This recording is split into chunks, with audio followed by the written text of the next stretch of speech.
All life. All life. That's a fact. Life be kicking niggas' ass. But I predicted this. What? I definitely predicted this. I said last time we recorded, I said, boom, you're going to go on vacation and it's going to take us like 6 months to finally get back to our shit. And so said, so done. Only for you to leave again. I mean, I can't help what happens in the universe, okay? The universe be throwing you shots, and sometimes you just got to take it. Nah, I agree. And, you I'm know, not mad at that at all. Lately, I've been on a wavelength of not hindering your... I wouldn't say not hindering. Not holding yourself back for... I wouldn't say exactly other people's likeness, but like... All right, boom. For instance, right? There's several people I work with, affiliated with, you know, outside of like us and the shit we do, right? And they're all building their shit. Agreed. Right? So me not going after certain opportunities would be in their best interest to build their self. Okay. Which pulls me back from furthering myself. Correct. Right? So now, while it may seem inconvenient for some, you still have to look out for you. I agree. I completely agree. I'm there too. You just got to work on it's just about balance and timing, right? Okay. And within balance and timing, you just end up working a lot more because contrary to everyone's belief, once you really start working for yourself, you start working more, a whole lot more. Correct. A whole lot fucking more. Correct. And that's just the shit that happens, bro. You know, fucking. So you just got to figure out time. You got to carve out time. Shit changes in this industry. You just All be the up time. and down. Mm-hmm. You know, the work of a creative never stops. I was saying that to somebody the other day, like, yo, you know, being in school now and looking at the organized production side of it versus the like live side of everything is crazy, because living in the live world from January to about March, you know, funds is going to be a little bit tight. But when you do like the radio productions, the TV productions, your money is solidified no matter what. So being creative, but depending on how you decide to be creative, dictates a lot when it comes to your funds and everything. So, and when you in the live production world, you gotta strike while your iron is hot, because you never know when them times slow down. Those might be the same people that hit you up and be like, "Listen, I got a little something. It ain't gonna be $1 million job, but you know." Yeah, exactly. Yeah. I was watching this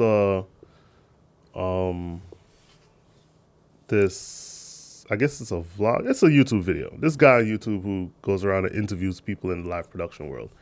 And he was like, the guy who was interviewing was basically saying like, yo, if you want to have fun in this industry, you're not going to make as much money. Right? He said it takes a long time for it to become fun, like consistently fun and enjoyable and well paid. Right? He said, in the beginning, you're going to take some really great paying jobs that's going to be the most boring shit you've ever done in your life. Or shit you just don't feel like doing. But it's going to pay well, and that's what's going to get you through the hard times. He's like, so you got to take that shit, suck it up, and then when you have an opportunity to make some fun, you just dabble in it. You just dabble. You go both sides. You know? It makes sense. There's a lot of people that I follow and that I look at that do both, and they found a balance, and I'm cool. That's cool. I like to find a balance, but we'll see. We'll see how it goes. This shit done shrunk on me. What the fuck? But in the meantime, My bad. I don't know how to do it. I gotta get his life together. Welcome everybody to another episode of Politicking with the Franchise. We're here. Another episode. It's been a minute. A lot of shit has happened, as always. You know, Back like your baby daddy after tax season.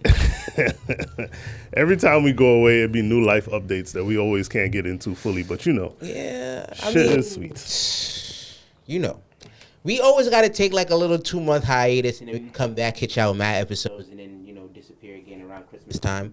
All that good shit. It's normal stuff. Yeah. Yeah. What's up in the world? Within the 2 months that we've been MIA, or just recent? All kind of shit. All kind of shit. We went to war. We went to they went to Gas war. is damn near $5. You know, in Cali, gas is is like like- $6.80. Yeah. Like that shit is crazy. And that's just regular. Premium is damn near 10. They are hurting So, over there. As much as I bitch and complain about over here, as long as it stay within that range, I'm good, bro. But the extra $20, $30 to fill my tank is literally killing me. This is where all of those loyalty programs and incentives and all those shits of these gas companies come in handy. Because you may think, a little 10 cents off per gallon, that ain't shit. That makes a big difference. Until you not paying that, until you got to pay that extra 10 cents. That should be lit. That makes sense. But the way they chopping up New York anyway, in Brooklyn, you're not going. I drove down Flatbush last week Friday, and I've given up on Flatbush completely. I'm not driving on Flatbush no more. It is. Flatbush between Grand Army Plaza and Atlantic Avenue is a wrap for that. I'm not going down there no more because the current city planning departments have, for some reason, have such a strong hatred for cars and driving that they feel that they just needs to be eliminated altogether, which I don't understand. And the crazy thing about it is they talk about that they're doing it for the buses and everything. And in that time that I was sitting in traffic, only one bus drove past. I mean, the buses, to me, the buses weren't really having an issue.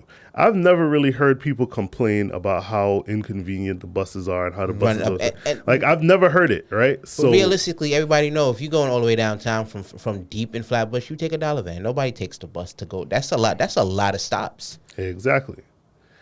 And so I don't know what that war is about. And then they, making place for, like, people barely be walking on the street as it is. Y'all want to make more pedestrian walkways. The bike lanes is killing me because at the end of the day, these niggas don't even be in the bike lanes. The people don't be in the bike lanes. They be breaking mad rules. If the city would take time to understand, or these city planning people who are not from New York City, first of all, y'all from Wichita, bumfuck, wherever. If y'all take the time to understand how much rules and how much wild shit these bikers be doing on the road, and figure out a way to regulate that, you would see how easy it is to move through the city if they had, like, it's the Wild Wild West for them niggas right now. Them and they TLC. Know I could run through a light. I could run through lights. I don't have to stay. There's the bus lane, but I don't have to stay the bike lane, but I don't have to stay in the bike lane. I could go down one ways. I don't have to yield to traffic. Nobody's gonna tell me nothing.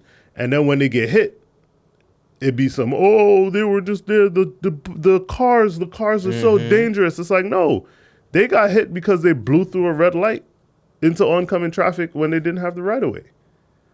And nobody ever wants to, like, admit it. They just want to, stare at everybody else, which is stupid. So, thanks for coming to my TED Talk.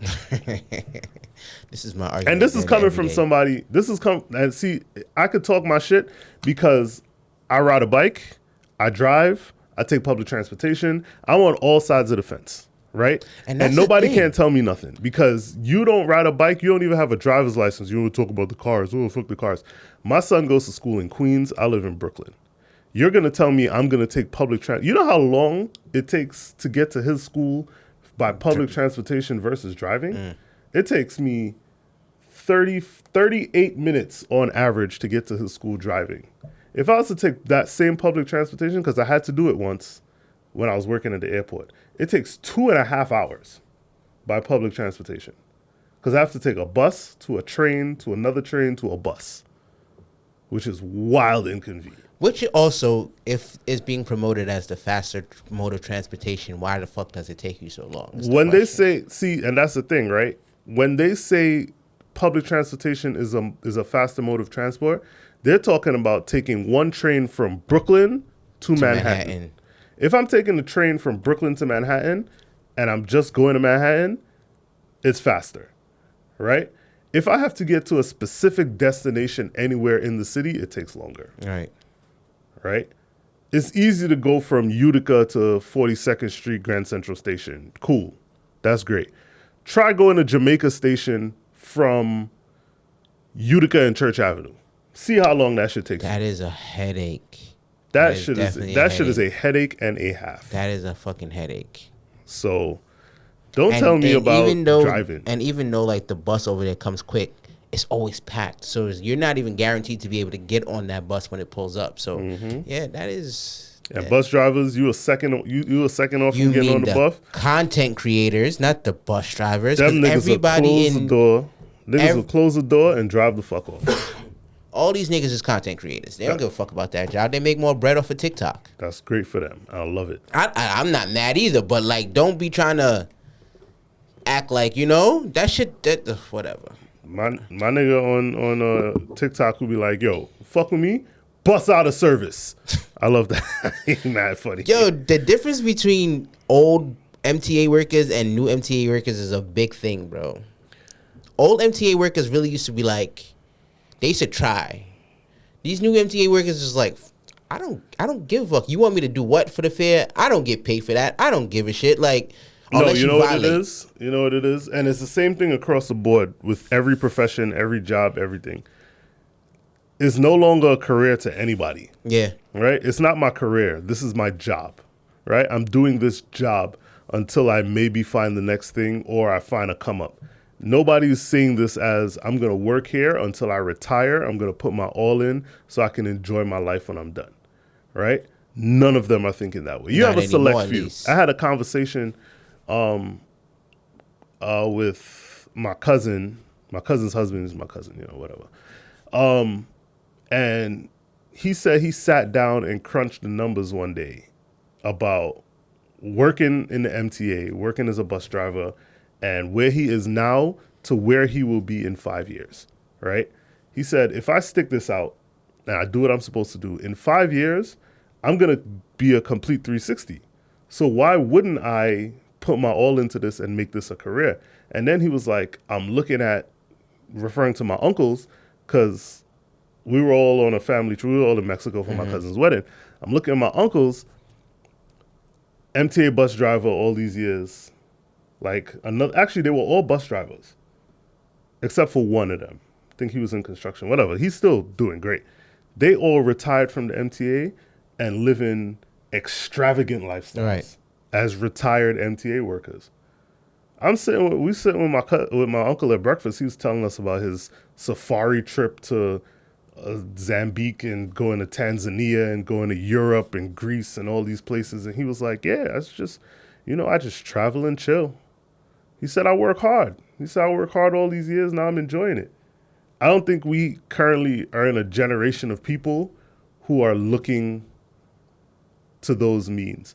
And part of it is the fact that it's a lot harder to sustain life now than it was back then. Correct. And no matter what your old American or Caribbean parents say or whoever the fuck said it before, life was a lot more attainable back then than it is now, right? Shit is expensive now. The reason they don't feel the burden the way we do is because they've already transitioned into a framework or a pay work that allows them to adjust to whatever is going on now. Right. So us who are starting at a lower, well, not us, well, because we're basically at the midpoint now.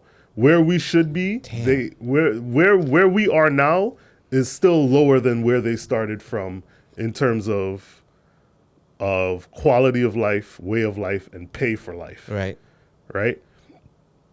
Shit is more expensive. We're still not getting paid enough. So it's a lot harder. And now we're fighting with all these different groups of people who don't want us to sustain life in an area that we've made attractive in the first place. So I also think it's a thing where this generation, maybe ours and somewhat the other ones, whoever was like a little bit after us, I feel like now it's not a situation of waiting until I retire to enjoy life. A lot of people now is just like, I'm going to take that trip to Jamaica. I'm going to take that trip to here. I might have to save a couple of paychecks.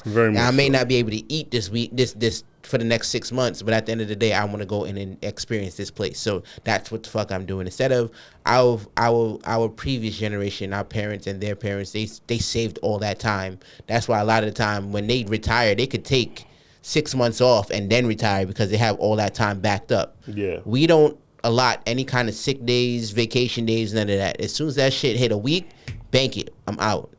So yeah, it's a big difference. That's true, and that's also kind of an upside that we're not save all your money, enjoy it later, because we also see how much people is just dropping dead out of Correct. nowhere. You know, That's a fact. how much people you know is just out here, good. One day you hear, yo, I just saw that nigga last week. That nigga dead. What happened? Some shit. I don't know. Some medical. Some always some deep-seated. shit. Some deep-seated medical issues. Some weird, wild, crazy shit happened Or to them. they just drop dead sometimes. A lot of the they times just it's just drop like dead. he never woke up. He or she never woke up. So, yeah, we are at the point in time in life where we just like, go enjoy it, bro. Yeah. Go enjoy it. So Yeah. Even if that means you have to work a city job and be a content creator to actually make it in this motherfucking city. listen. At the end of the day, what niggas should be striving for. I say niggas very generally. Yeah, that's a wide spectrum of people. Yeah. Every demographic of people has their niggas. And we could get into that one day, maybe later on in this episode, but every demographic has their niggas. Anyway, There's a nigga running the country right now. nah, he's not a nigga. He ain't a nigga. I think he a nigga. Nah, he got he not nigga a nigga. tendencies. All right, I won't say he a nigga, but he got nigga tendencies. He on, can't say that. I lost my train of thought. What was I saying? He was talking about niggas, and we have a large spectrum of niggas in the country. No, but he no, was no, also no, not that. No, niggas. Before that, I forgot what I naming was this saying. episode niggas. Anyway, niggas. Anyway, niggas be wildin'. Fuck, I'm trying to remember what I was talking about. That shit got away from me so quickly. And it was some serious shit too. That's crazy. Anyway. We were talking about niggas having to work the city job and be a content creator. Oh, All that's right, what it yeah, was. All right, I found it back. Niggas have to aspire to have health insurance. That's what I was trying to say.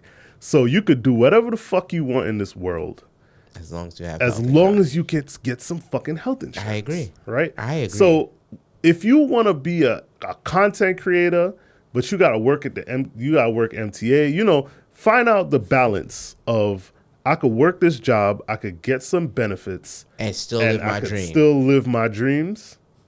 Do that shit. And I think that's why the older generation don't fucking understand us. Like, I feel like they be like, what do you mean you don't want to, like, you calling out sick? What do you mean you don't want to, like, have a serious job, blah, blah, blah, blah, blah. And we're just like, no, we're going to have the serious job because we have to have the income. But outside of that, I'm going to do what makes me fucking happy. Word. And that's... like we used to say when I actually had a job. Bang out, nigga. I'm banging out.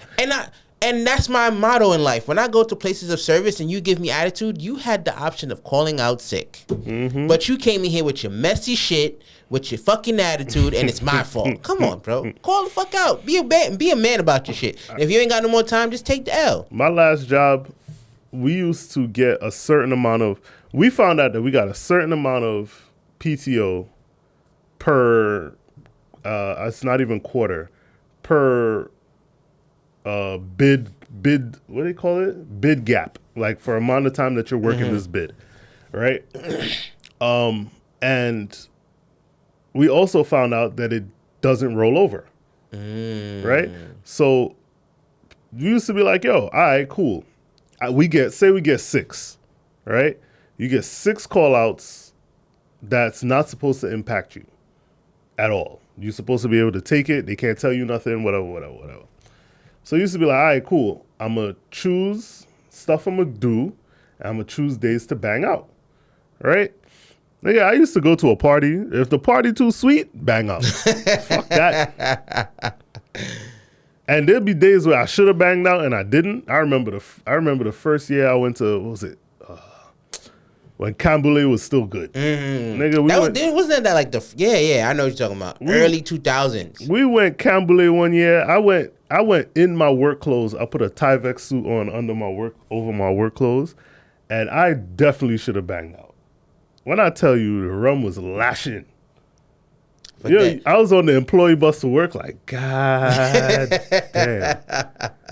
God damn. But that goes to show you a level of fucking of adultery, because honestly, I remember we used to do gigs. And I used to go straight to the Y and sleep before it opened because I knew I had to open that morning. And if I go home and sleep, and that to me, shit like that is responsible shit. I used to go out. I know my shift started at 6:30. I pull up to work 2:00. I go in the break room, knock the fuck out. That's it. Fucking That's blacks it. playing in my head the whole time. No, I'm gonna do that. That's No. it, bro. In the back of head, my head fucking spinning. That's it. Drunk as shit, but you get the job done. And by the time I wake up, I'm good. Yeah, Let's do this. That's it. That's called being an adult. But also, we're currently raising up a generation. Not Of raising pussies. up a generation. Them niggas ain't with it. Them niggas ain't about it. Everything's, oh, I can't do. I'm overstimulated today. I can't do. I'm overstimulated is the craziest excuse in the world for these little niggas, I feel like they use it wrong. Just say you're annoyed, but overstimulated is not.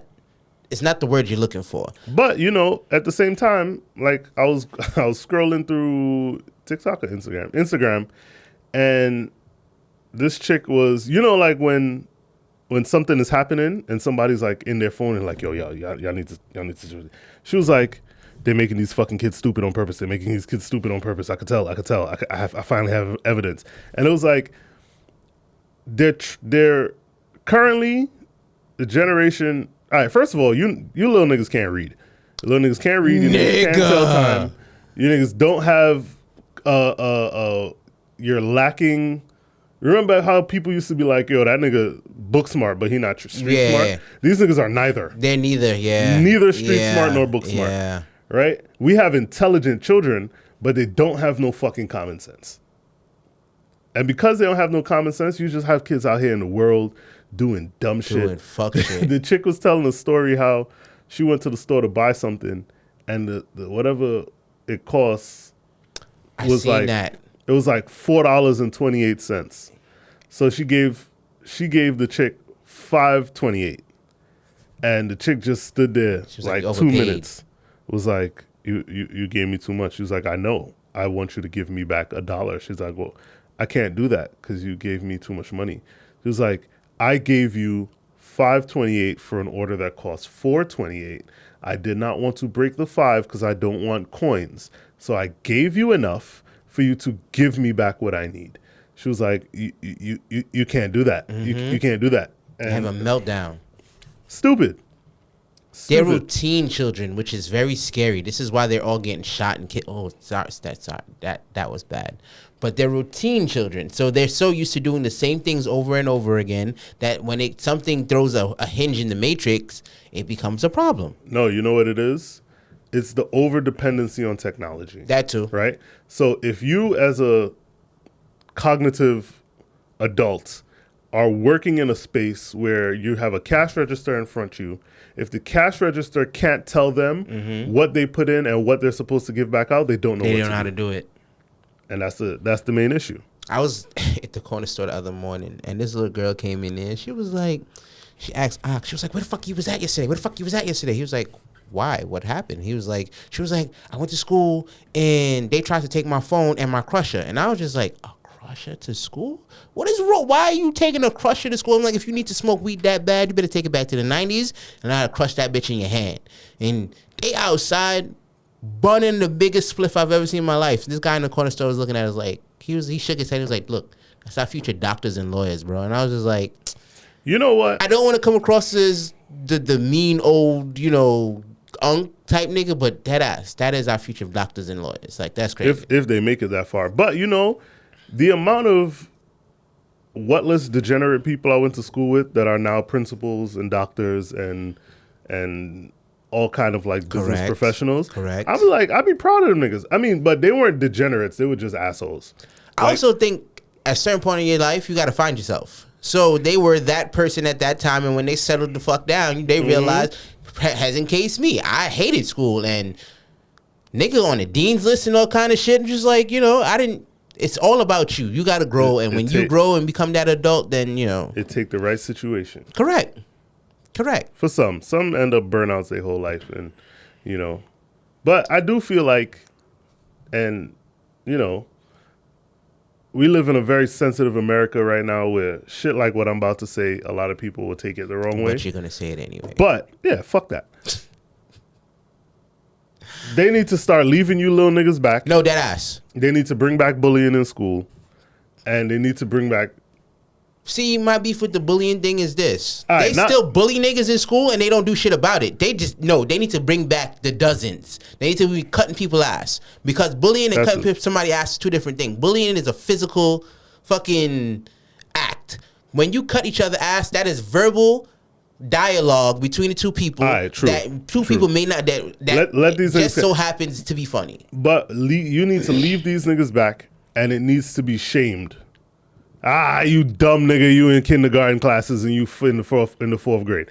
That's what you need to bring back, bro. Right? Because there's nothing to look forward to, right? These kids are literally out here just getting blown through, like dumb as a fucking doorknob. Not dumber than a doorknob, because doorknobs are still mechanical things that has to work in conjunction with other things. You're fucking dumber than a siding on a fucking on a plastic house. These niggas are dumb, right? And call a spade a spade. These niggas are dumb.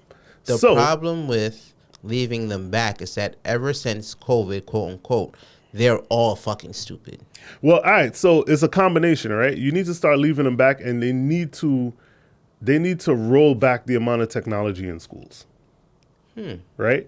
Because these kids can't read, they can't write. They need to bring back reading out loud in class. Because I asked my son, I was like, yo, do y'all be reading out loud? Like everybody read a paragraph? Don't tell me to listen to audiobooks. They was like, no, we don't do that. We read on our own, but we don't read out loud like that. No, they don't listen to audiobooks. And my son be reading, so he likes to read. He likes to read comics and that's the shit thing, and some because long-form books. What used to make you become a better reader is when niggas used to make fun of you for reading with your finger underneath the words. Mm-hmm. That's what made you step your shit up. So if nobody's reading out loud, we used to be in elementary school. Everybody got to read a paragraph. You used to figure out which. All right, this is my paragraph. Let me start. Start reading from correct. And now facts. And then if you had a real Caribbean teacher when you was in elementary school, she make you stand up and read that shit. or you only prepare for that paragraph, and she be like, finish the page. Don't worry about it. Yeah. Stress you the fuck out.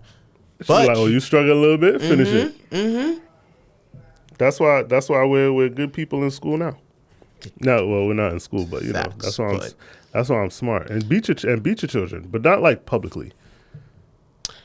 I have a theory on that, right? This generation, meaning ours, our generation's fixture on breaking generational curses, right? Always stems with I don't beat my child, right? Which is your choice. But what you do is you record yourself disciplining your child, which is a different level of fucking trauma. So you broke one curse to start another. So shut the fuck up. Yep. And stop trying to be your kids' friends. Stop being your kids' friends. Don't try. Stop being your kids' friends. Like, let them know. Like, it's cool to have. And I think with the breaking generational curses thing, it's like, oh, I want my kid to be able to come to me and da-da-da-da-da. Make sure your kid respects you. Because y'all be trying to be friends with your kids and your kids don't respect you. Make sure your kid fears you.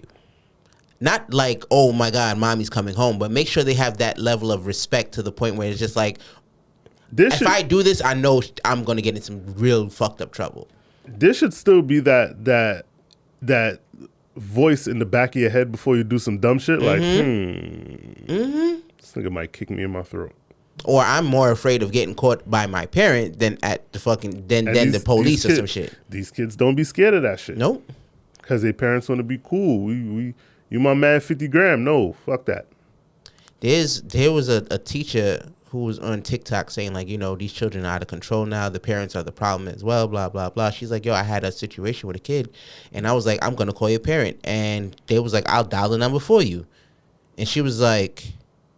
She's like, and when they finally did call the parent, she's like, yo, what the fuck? I'm at work. Why are you calling me now? Send a note home or some shit. And I'm just like, because you have parents now who feel like their kid is like school is the extended daycare service, right? That's your problem between the hours of 7 or 3 or whatever the fuck. And I've heard people say that. I've heard people say, yo, that's your problem right now. When it's at home, then, whatever. But while we're in school. But if you don't discipline at home, then... How is school? If the kid, if it's and it's not just kids, it's anybody. If you know you have an outlet to run to, you're always gonna act like that outlet is always available to you, right? So you feel like a kid feels like, oh, my mom always sticks up for me. So no matter where I am in this world, no matter how I behave, my mom is gonna stick up for me, right? And if you don't break shit like that, you get to a point where they're out in the real world where you're sticking up for them doesn't mean anything, which is a lot of what's happening in the streets now. Like, oh, what do you mean I'm getting arrested? Well, what do you mean I'm getting charged? My mom is sticking up for me. The fuck you mean? And your mother believes you're a fucking angel. Yeah, right? And then it's like, before you know it, you in jail with a girlfriend. I mean, you are the girlfriend. You are the girlfriend. But, wondering what the fuck is happening. Yeah. That's how it be, but, World's crazy. I can't tell these little niggas nothing. On a lighter note. I was about to say, sorry for getting all heavy with you niggas, but On a lighter note. Kes, Tiny Desk. What are we saying? Amazing. I'm saying Marshall would never. Amazing. You know what You have to be politically correct now, or? Kinda. Fuck. Kinda. I'm gonna have to redo this with somebody else then. Only thing I wanted to see that I didn't see. I'm not mad. I love the Tiny Desk. It was great. The Tiny Desk, yeah. It was great. It gave everything it was supposed to give. I hate saying that shit, but it did what it had to do. I just wanted Teddyson to get one little solo. Something, but you know what? I respect. I mean, he had the vocal. He was putting down the vocals, but I think I was like, I thought the two of them, because of who he chose for backgrounds, correct, that they would have got a little solo. That they would have got a little. I understand what you're saying, and who's to say they didn't before? Who knows what made the camera final came cut? on? Right, Yeah. correct. But what I respect is the fact that he took his platform and shined the light on two other artists who are doing their own things in their own rights in their own countries, and I think that's a fucking huge act for somebody that, like, to show that no matter the shine may be on me, but I could shine on somebody else as well. Yeah, of course. Because he could have got some off key niggas from anywhere to sing background for what list and called it a day, but he took time to handpick these two people who've actually done vocals for him in the background, and like, listen. So Caribbean people was like, oh shit, yes, it was Kess's Tiny Desk, but fucking Teddy St. John was like, oh yeah, you see, like, people were hyped to see Teddy. People were hyped to see Terry, like, So shout out to Kess. That was a big man move. Yeah, that was a very big man move. It's the high definition of you can shine and still and it not be it not steal somebody else's light type shit. So definitely shout out to him. I would love to see more Caribbean people up there, even if it's like a sub genre of mainstream Tiny Desk. Yeah, I mean the Tiny Desk formula is interesting, right? I don't know exactly how I know a lot of it is recommendation based, and they do a lot of vetting in the process or whatever. But there's still a lot of talent that can be highlighted throughout the world, not just the Caribbean, but right? Throughout the world. And everybody at this rate, if you're from the Caribbean and you want to see a Tiny Desk, I'm pretty sure whatever island you're from, you already know the two people that most likely might get it. Correct. Right? And that's great. But you have to if you want anybody else out of those two people from your island to get the opportunity at a Tiny Desk, y'all got to push their music, right? They have to push their music too, right? You can't be lazy about this shit. And that's the huge argument that goes on with the whole mafia situation is like, they're not playing my music on radio and blah blah blah. In which I heard an artist say, and this actually made sense. It's like radio is not the only your main issue is the radio and the DJs used to be the stepping stone to getting your music out there. Correct, now, but then the platforms are so much bigger. What he was also saying was, y'all are saying that radio and radio is supposed to push your song, but meanwhile all you do is upload it to TikTok, upload it to Instagram, make your friends share it. And that's it. That's where you feel like you did all the work that you were supposed to do, instead of hanging out in front of the radio and saying, hey, this is my flash drive. This has my song on it. I'll help you listen to it, blah, blah, blah. The footwork aspect of it is gone. It's all about what I can do digitally, and however far it gets digitally, that's it. I did my job. I put in work. I grind hard. He was like, it's not like that. No, it's still, he was like, that's not, yes, it's become easier, but at the end of the day, it's not the only avenue to get The hard work of the original hard work still has to be done. You still have to put foot to pavement. For instance, this past weekend, I did a small music festival here in Brooklyn that was sponsored by Spotify, right? And what it seemed to be is, because I didn't really look into it, but I kind of got the gist of it, is that they took unsigned, maybe not unsigned, but like artists who are streaming well outside of the mainstream. Okay. People, right? Their streams are doing well.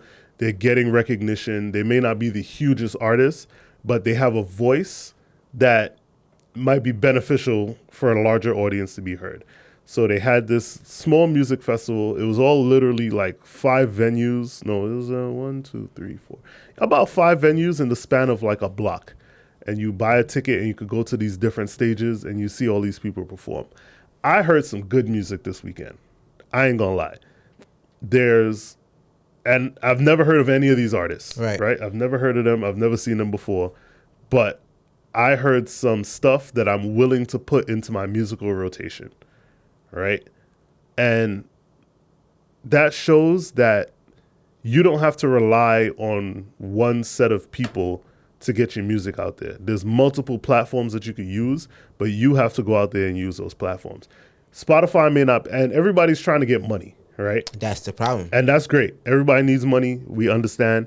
But you need a little longevity in the space, right? So Spotify may not pay the most, but it has the most reach currently. Apple Music has a lot of reach.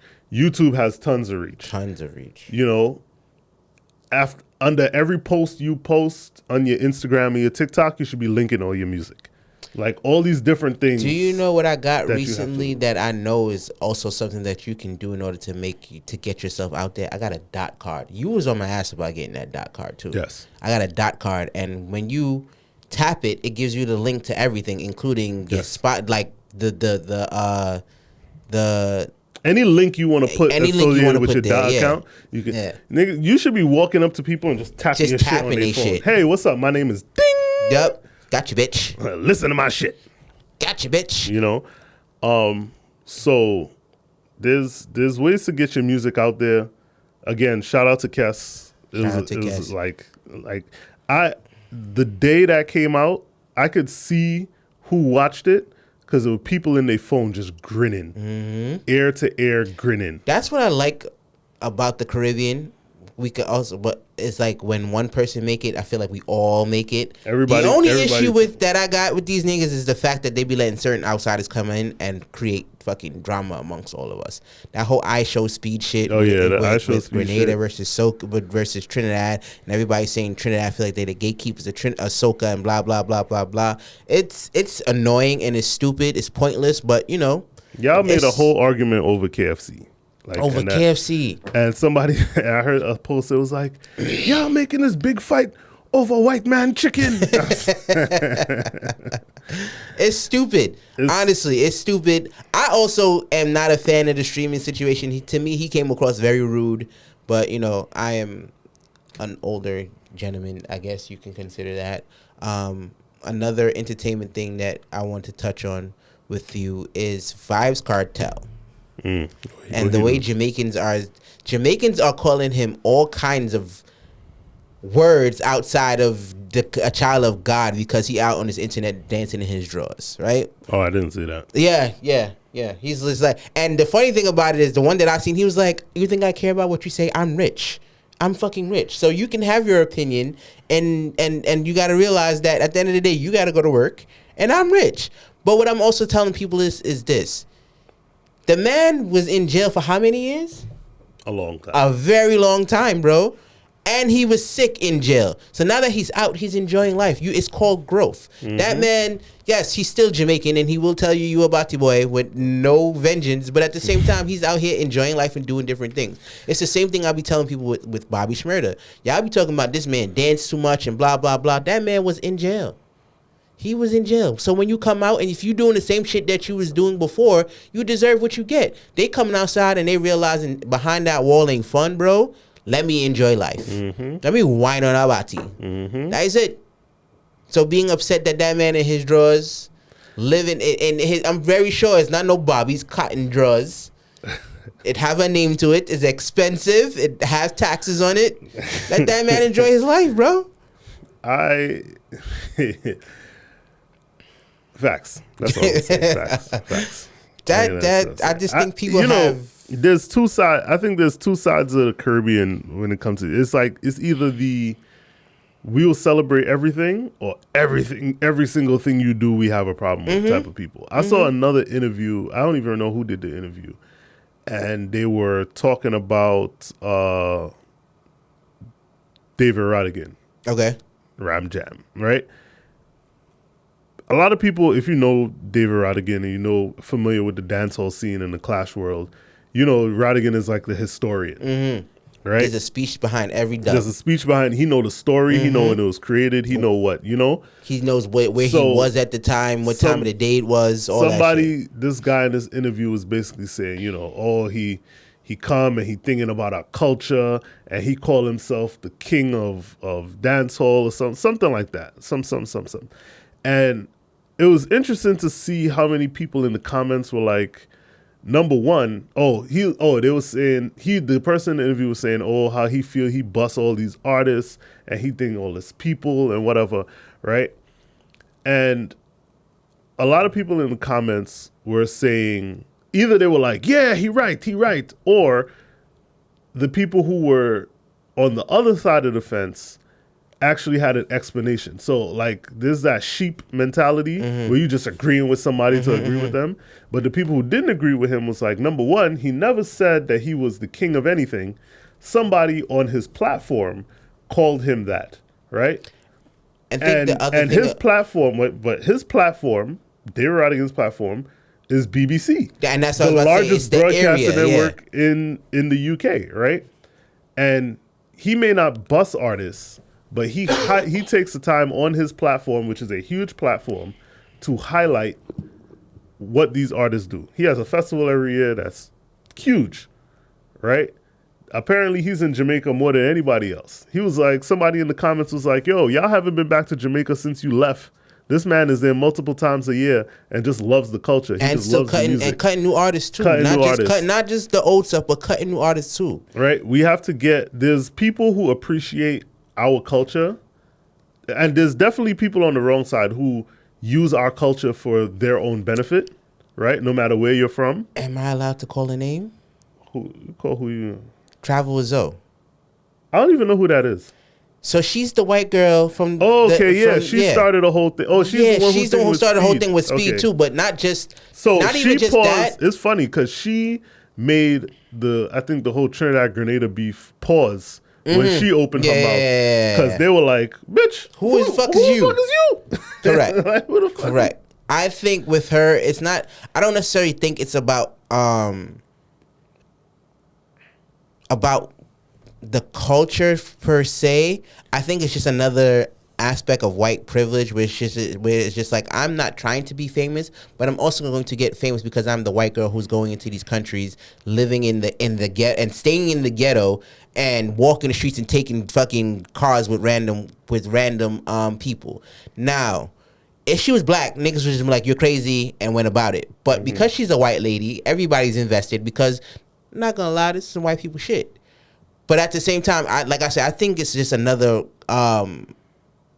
aspect of cultural appreciation. She wants to do appropriation. She wants to do the craziest things to show that she can get away with it because she's white. Let's be serious. If anything was supposed to happen to Travel with Zoe, it would be a fucking problem. She's not just gonna go missing because, no, that's not a thing. If you went missing, you went fucking missing. They might put up a couple of things. The American consulate might come say a thing, but if that little British girl go missing, I feel like it's gonna be a different story. Popular travel influencer Travel with Zoe went missing today. Yeah, bullshit. Yeah. Meanwhile, she jumping in some random nigga's car who know her from Instagram. So you gotta pick and choose your battles. Feel me? Very much so. Pick and choose your battles. Talking about culture vultures, let's talk Drake. I ain't listen to it. I don't care. Look, you're not missing anything. First of all, and I've had this stance from the very beginning. Drake, to me, he's like what do you call those? What do you call the thing? something of all, master of none. And jack of all trades, Jack master of all none. trades, master of none. He's not to me, he's not a rapper. He's not a singer. He's not anything in those. He's just an art. He's a performer. I won't even call him an artist. He's a performer, right? He tries to act. He raps a little bit. He sings a little bit. He's a creative. Like, yeah, he's a creative. He just wants to put shit out to entertain the masses. And right? I think that's and what, for that, I respect him, right? In that regard. He will jump on any bandwagon that's hot at the time. Like right now, if there's some weird Zimbabwe dialect that's cool that might sound good on a verse, he's gonna be on that. He's gonna be on that shit, right?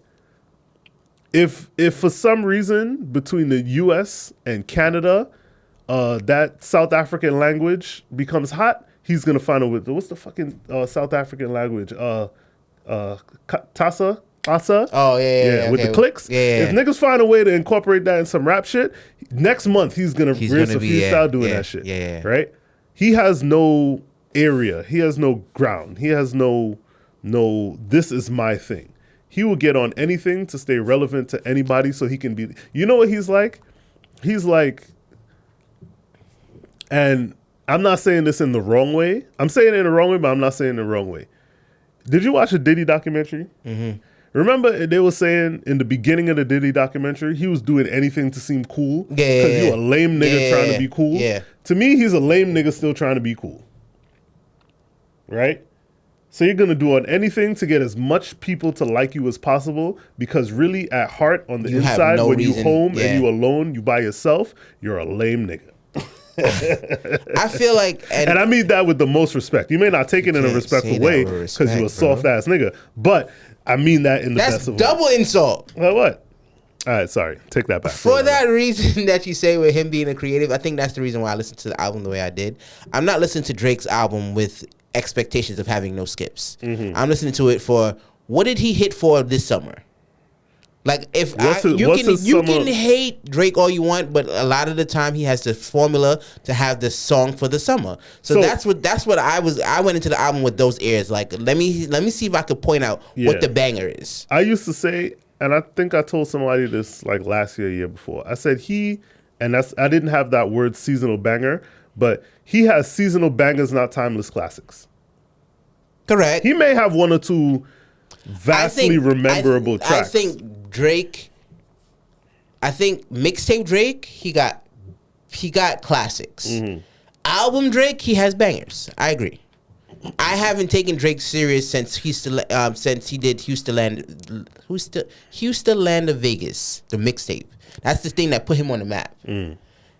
To me, that was the best Drizzy Drake. And then as he went forward, it was just like, damn, this nigga got the song for the summer again. Damn, this nigga got the song for the summer again.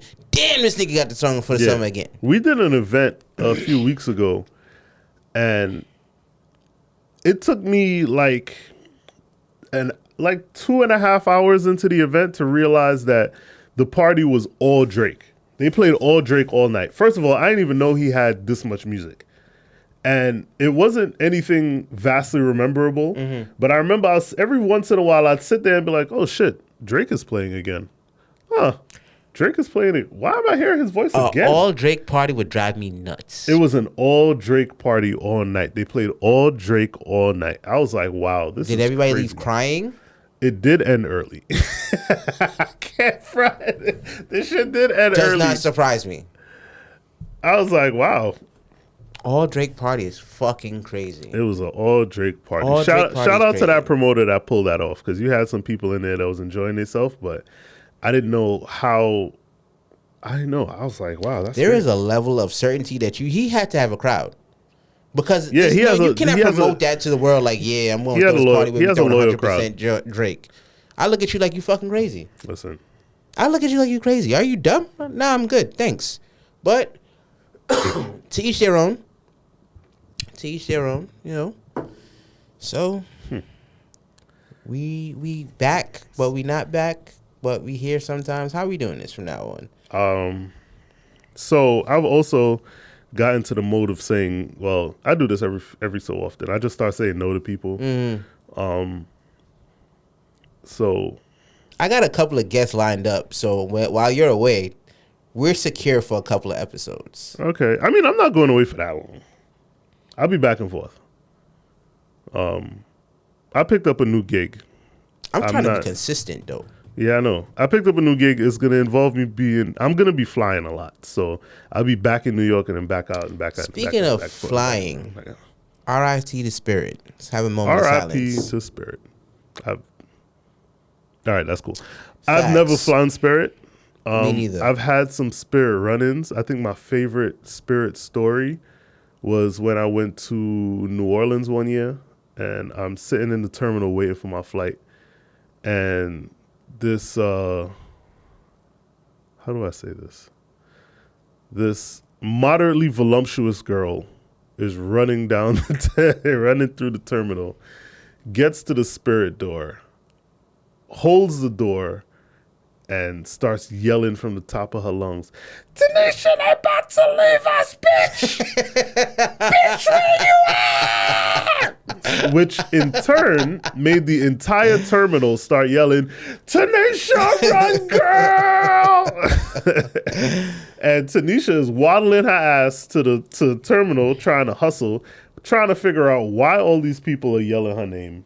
She made it to the door. Everybody starts applauding. It was mad funny. It was going to it was like a Spirit flight to Oakland or some shit like that. Oakland is crazy. But yeah, Spirit. I feel for the people that lost their job that morning, though. Yeah, bro. A lot of people lost their job. You went to work with good intentions and lost your job, bro. Unknowingly. That's crazy. They just got a straight, "Hey guys, don't show up to work tomorrow." Or, "Hey guys, at 2 o'clock, just go home." You know what it is though? To me, because I've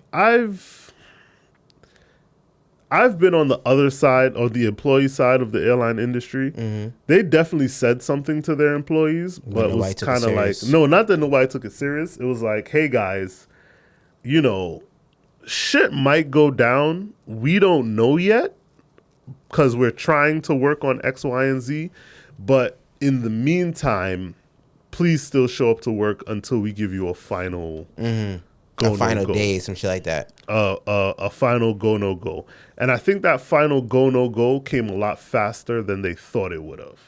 Or the reactions from that final go, no go was like immediate. Yeah. Like, we're in the boardrooms, we're trying to fight for this, blah, blah, blah. If things go wrong, we may have a couple of, we'll finish out, whatever. And then there was just like, nah, effective immediately.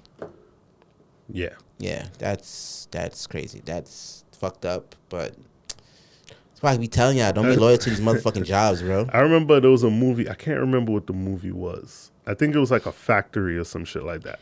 And everybody was working as usual in the factory. And then somebody runs in and was like, "Guys, I think there's a problem." And then like, as soon as they said problem, you heard that boom, like everything shut down. Everybody was like, "Oh shit." I feel like it was like one of those moments, like they see the money numbers running down. It finally hit zero, and then it was like, "Oh shit." I listened to this pilot's speech the day that they got shut down. Somebody recorded his speech, whatever. He was in fucking tears. He was like, "Yo, yes, I'm a pilot, but that doesn't mean that the job market is any easier in this economy and in this place." So, he was like really sad. And I was like, God damn it. We be talking mad shit about Spirit, but they employed a lot of niggas. They employed a lot of people. They had they had a good structure for, whatever. Also, shout out to that dude who was trying to figure out how to make Spirit privately owned. I don't know if you saw that Instagram post. I didn't see that. He put out an Instagram post and was like, "Let's buy Spirit as a collective." Because apparently that football team, the Green Bay Packers, are owned by the fans. So they all basically bought in to buying the team. So like not one private entity bought the team. It's like shares. It's shares. Okay. So it's technically private owned by the individuals, by the fans. And he did the research and found out that it's also possible with Spirit. They just needed a certain amount of money to make the purchase happen. So he created a crowd fund for people to sign up to pledge a certain amount of purchase into the company. So if nobody took any actual money, but it was like, if this happens, I would put up $500 and he made it a cap. You can't give more than this one amount. Because he don't want anybody to have more power than anybody else. More power than anybody else. That is smart. But would you trust niggas? Huh? Well, if somebody approached you and came to you with that idea, would you be into doing some shit like that? I need to see the paperwork first. I don't discredit anybody. I give everybody the chance to speak their piece, right? Because sometimes people say shit. They be like, yo, I got this great idea. And you be like, nigga, get the fuck out of here. Let me hear your idea first. Is it a concrete idea? Do you have a concrete plan? Or do you just have a high thought? Habitual fucking right? fucking entrepreneurs. Yeah. Like, yo, I got this great idea. Like, if you can't tell me 10 steps to make this happen, the failure rate and what might happen if this doesn't work out properly, I'm not. How do I recuperate my money? And see, sometimes it's not about recuperating your money. Some of our biggest challenges is the fact that we're scared to lose money, right? You can't be scared to lose money if you're going into these gambles. Because in the beginning, nothing looks like it's going to make you money until something flips. Right. Right. I've seen this guy used to follow. He made a tech company for a new app, and the app was real cool. Like it was like on the basis of you post without editing. Okay. So like it records and immediately posts. Okay. Right. His tech company got bought for how much ever $1 million, and what they got bought for was literally the name. They got bought out completely, wiped all of their debt away, everything away, just because somebody wanted the name. So sometimes you get lucky for shit like that. Yeah. And that's cool.